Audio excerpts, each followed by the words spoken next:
വളരെ വലിയ നക്ഷത്രങ്ങൾ അവയുടെ ജീവിതാവസാനം ഒരു വലിയ സൂപ്പർനോവയിലൂടെ തകരുമ്പോഴാണ് ന്യൂട്രോൺ സ്റ്റാറുകൾ ഉണ്ടാകുന്നത്.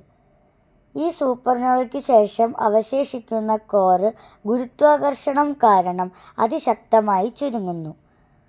ഒരു ന്യൂട്രോൺ സ്റ്റാറിലെ ഒരു ടീസ്പൂൺ പദാർത്ഥത്തിന് ഭൂമിയിൽ ഏകദേശം 100 കോടി ടൺ ഭാരമുണ്ടാകും.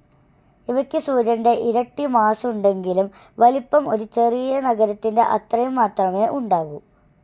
അതിശക്തമായ ഗുരുത്വാകർഷണം കാരണം ആറ്റങ്ങളിലെ പ്രോട്ടോണുകളും ഇലക്ട്രോണുകളും കൂടിച്ചേർന്ന് ന്യൂട്രോണുകളായി മാറുന്നു. ഇങ്ങനെ പൂർണ്ണമായും ന്യൂട്രോണുകൾ കൊണ്ട് നിർമ്മിക്കപ്പെട്ടതിനാലാണ് ഇവയെ ന്യൂട്രോൺ സ്റ്റാർ എന്ന് വിളിക്കുന്നത്. ചില ന്യൂട്രോൺ സ്റ്റാറുകൾ സെക്കൻഡിൽ 100 കണക്കിന് തവണ സ്വയം കറങ്ങുന്നു.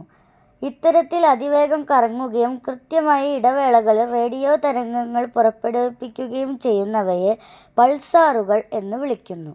ചിലത് സെക്കൻഡിൽ 716 തവണ വരെ കറങ്ങാറുണ്ട്.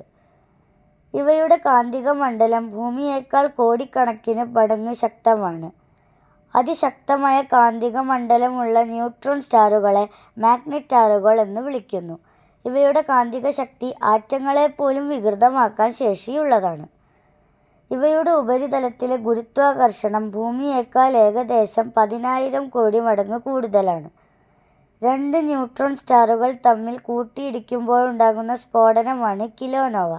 ഇതിലൂടെയാണ് സ്വർണം, പ്ലാറ്റിനം തുടങ്ങിയ മൂലകങ്ങൾ പ്രപഞ്ചത്തിൽ ഉണ്ടാകുന്നതെന്ന് ശാസ്ത്രജ്ഞർ കരുതുന്നത്.